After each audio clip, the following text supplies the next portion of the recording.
Forget everything you think you know about trucks. Modern rigs are just boring plastic boxes compared to the mechanical monsters we've dug up today. We are talking about 500-ton leviathans that shatter pavement, engines that sound like machine guns, and a logging beast so massive it needs water-cooled brakes just to keep from bursting into flames. From a bizarre Mickey Mouse oddity to a Guinness World Record holder that defies physics, these are the 10 strangest vintage trucks that actually existed. You won't believe the engineering freak at number 1. It is absolutely terrifying. So smash that subscribe button, buckle up, and watch until the very last second because this heavy-duty history lesson is about to get wild. Let's ease into this list with something that isn't just strange, it is absolutely stunning. Meet the Diamond T201, often hailed as the Cadillac of Trucks. Produced in the United States starting in the late 1930s and running through the 40s, the Diamond T wasn't built for brute force alone, it was built for style. In an era where trucks were strictly utilitarian workhorses, rough, loud, and uncomfortable, the Chicago-based Diamond T Company decided that truck drivers deserved a little bit of luxury. It features a stainless steel grille that looks like it belongs on a high-end luxury sedan, not a pickup. What made the Model 201 so bizarre for its time was its heavy borrowing from passenger car design. The fenders were sweeping and elegant, the cab was lower and more streamlined, and the interior featured passenger car gauges and comfort levels that were unheard of in commercial haulage. Under that stylish hood lay a Hercules 6-cylinder engine that was virtually indestructible, capable of hauling a payload of roughly 2,000 pounds. While 2,000 pounds might seem modest by today's heavy-duty standards, back then doing it at highway speeds of 50 miles per hour in such comfort was a revolutionary concept. The Diamond T201 is a testament to a time when industrial design was considered an art form. It is weird because it prioritized beauty in a market segment that usually didn't care about looks at all. It was a one-tonner that blurred the lines between a heavy-duty worker and a Sunday cruiser. Today, finding a 201 in original condition is like finding a needle in a haystack, and collectors in the US will pay a small fortune for the privilege of owning the most stylish truck ever built. It remains a rolling sculpture that proves work trucks don't have to be ugly. From American elegance, we jump across the pond to British quirkiness with the Foden S20.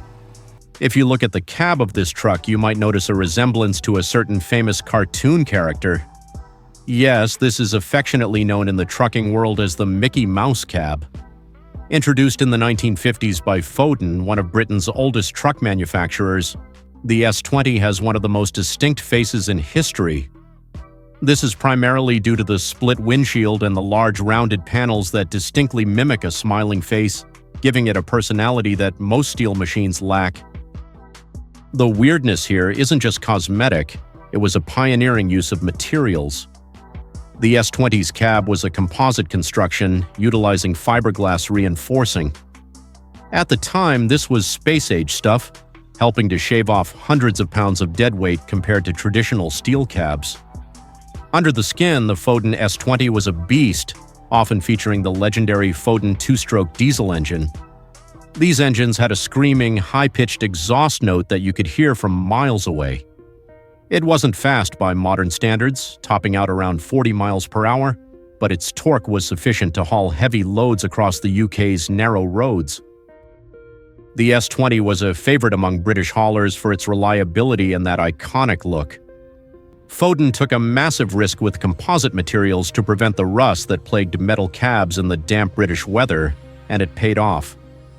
The shape was distinct, sure, but it was also surprisingly aerodynamic for the 1950s.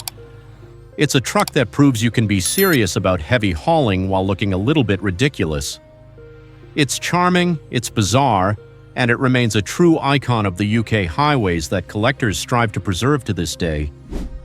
Staying in Britain, we move to a rival of Foden, ERF. In the 1950s, they released the KV series, and instantly it grabbed attention for one very specific design feature. The KV actually stood for Clear View, spelled with a K, and the reason is staring you right in the face. While other trucks had split screens or tiny flat glass, the ERF KV boasted a panoramic curved glass windshield with rounded corners. This design offered visibility previously unknown to truck drivers, eliminating dangerous blind spots that were common in older, boxier designs. Mechanically, the ERF KV was usually powered by the Gardner diesel engine, typically producing around 150 horsepower. If you know anything about vintage engines, you know that Gardner engines are slow-revving, incredibly fuel-efficient, and essentially immortal. The combination of the futuristic clear-view cab and the bulletproof Gardner powertrain made the ERF KV a legend. It could handle gross vehicle weights of over 30,000 pounds with ease. The styling is almost Art Deco, with the radiator grille integrating smoothly into the flowing lines of the front panel, looking more like a locomotive than a truck. The cab itself was beautifully rounded, moving away from the flat-nosed designs of the pre-war era. The KV was designed to maximize the driver's ability to navigate tight roads and loading docks, making it a favorite for drivers who spend days on the road. It's a strange mix of forward-thinking aesthetics and conservative, reliable engineering that creates a truly unique vintage machine. Even today, at vintage truck rallies, the fishbowl visibility of the ERF KV stands out, reminding us of a time when visibility was the newest luxury feature. Let's head north to Scotland to talk about the Albion Reiver. The Albion motto was, "Sure as the sunrise," and looking at the Reiver, you can see why. While it might look like a standard vintage lorry to the untrained eye, the Reiver was a technological oddity in the 1950s and 60s because of its chassis configuration. The cab design, known as the LAD cab, Leyland Albion Dodge, offered great visibility but was notoriously cramped and hot, sitting right on top of the engine. Despite the discomfort, it had a rugged charm that defined the Scottish working class. This was a lightweight six-wheeler with a double drive, meaning both rear axles were powered in a 6x4 configuration. At the time, most six-wheelers were heavy, lumbering giants weighing tens of thousands of pounds. Albion managed to engineer the Reiver to be lightweight enough to carry a massive payload legally, yet tough enough to handle off-road construction sites. With a gross vehicle weight of around 40,000 pounds, it punched way above its weight class. The weird factor comes from its non-reactive suspension system and the sheer compactness of the drivetrain. The Albion Reiver became the darling of the construction and tipper industry across the UK. It could scramble out of muddy quarries where heavier, more powerful trucks would sink and get stuck. Its distinct engine note and the whining sound of its transmission are nostalgic triggers for anyone who grew up in the UK during that era. It wasn't the biggest, but its unique lightweight 6x4 design makes it a marvel of efficiency. It proved that in the world of trucking, being lighter and smarter is sometimes better than just being bigger. Next up is the Knight of the Road, the Atkinson Borderer. Atkinson vehicles, based in Preston, England, had a very specific way of doing things. The Borderer, particularly the Mark I and Mark X models, is instantly recognizable by the big A inside a circle right in the center of the radiator grille. But the real oddity here is, once again, the construction material. Atkinson was a pioneer in using glass-reinforced plastic, fiberglass, for their cabs long before it became industry standard. It looks tough, almost aggressive, with its flat front and exposed radiator. That exposed radiator was often just a facade. Behind the grille was usually a Gardner engine that ran so cool it barely needed the airflow. The quirkiness of the Atkinson lies in its customization. Unlike mass-produced trucks, Atkinsons were often hand-built to specific customer orders. You could order a Borderer with almost any combination of engine and gearbox you wanted. Most were set up for a gross combination weight of roughly 70,000 pounds, a standard for British haulage at the time. The driving experience was raw, with no power steering and a clutch that required a strong left leg. The environment inside the fiberglass cab was notoriously loud, and the heating was practically non-existent, often leading drivers to wear heavy coats while driving in winter. Yet drivers loved them. There was a pride in driving an Atkinson Black Knight or Borderer. It represented a rugged individualism that is lost in today's standardized fleet trucks. It's a fiberglass box of noise and power, and that is why we love it. The Borderer remains a symbol of the golden age of British haulage, where the driver had to really drive the machine. Let's cross the Alps into Italy. Italian trucks are often overlooked, but the OM Super Orione is a machine that demands respect. Produced in the 1950s by OM, Officine Meccaniche, this truck was a heavy-duty monster designed to conquer the steep winding passes of the Italian mountains. The design of the truck is distinctly Italian. It has a mustache-style grille and a very tall, commanding stance. It looks like a brute in a tailored suit, combining rugged utility with a touch of Mediterranean flair that makes it stand out from its German and British counterparts. What makes the Super Orione strange and special is what powered it. In an era where most European trucks were running inline-six engines, the Super Orione boasted a massive 90-degree V8 diesel engine. A V8 in a commercial truck in the 1950s was a serious statement. It produced around 170 horsepower. While that sounds low today, back then it was the king of the road. This power allowed it to tow loads exceeding 40 tons up steep gradients where other trucks would stall. The sound of that V8 echoing off the tunnel walls in the Alps was absolutely legendary. The Super Orione was famous for pulling road trains in Italy, a truck and a trailer with a combined weight that would crush lesser vehicles. It represents a golden age of Italian industrial might before strict regulations standardized truck sizes. The combination of that rare V8 configuration and the stylish, almost Art Deco front end makes the OM Super Orione a unicorn in the world of vintage trucking. It is sophisticated, powerful, and undeniably cool, proving that Italy's talent for engines extended far beyond Ferrari and Maserati. While we are in Italy, we have to talk about the king of Africa. This is the Fiat 682N2. If you go to certain parts of Africa today, you might still see these running. The 682 is bizarre not because of a weird shape, but because of its unkillable nature.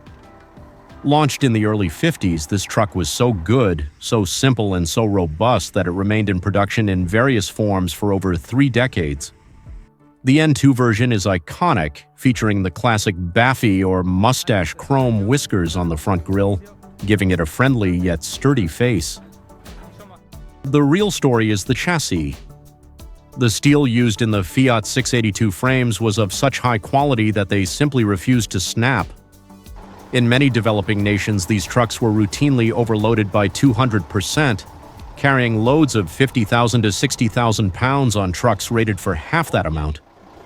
The engine was a slow-revving, high-torque masterpiece that could run on questionable quality fuel without complaining. It wasn't fast, struggling to hit 45 miles per hour, but speed wasn't the point. Reliability was the only metric that mattered, and the 682N2 scored a perfect 10.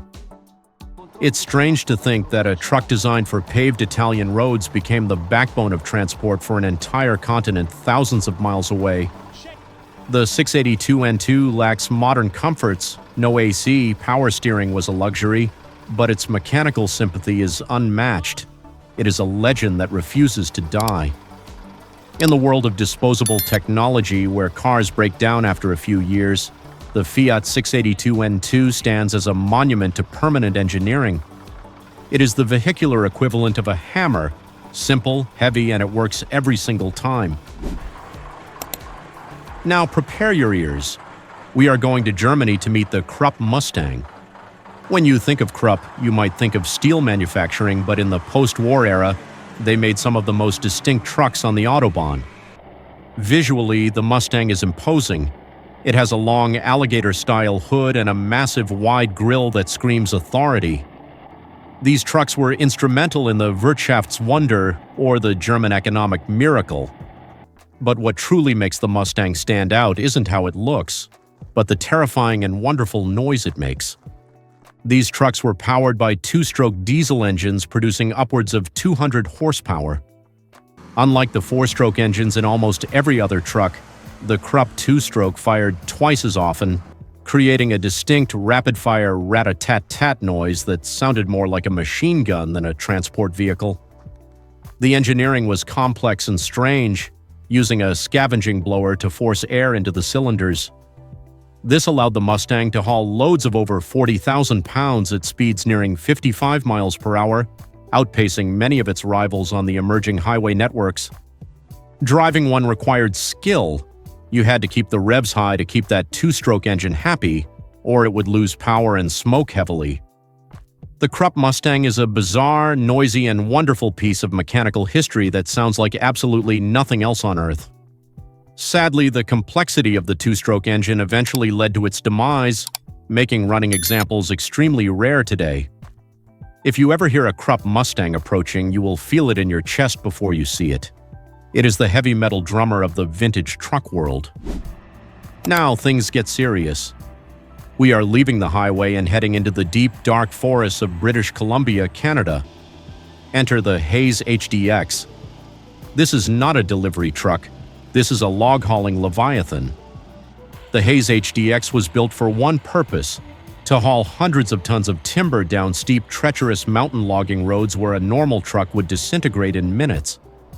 It sits high off the ground, with square, brutalist styling and a radiator guard that alone weighs more than a compact car. It says, "I eat trees for breakfast." The HDX is physically massive, often featuring 12 to 14-foot wide bunks to hold the logs. But the weirdest and most critical feature of the Hayes HDX is its braking system. Traditional air brakes would burn up and fail on the steep descents with such heavy loads. So, Hayes equipped these giants with water-cooled brakes. The truck carries a massive tank of water solely to spray onto the brake drums to keep them from melting and catching fire. These trucks were often overloaded to carry payload weights of 200,000 to 300,000 pounds. Seeing a Hayes HDX coming down a mountain road with a cloud of steam rising from its wheels is a sight you never forget. It's a monster built for a monster job.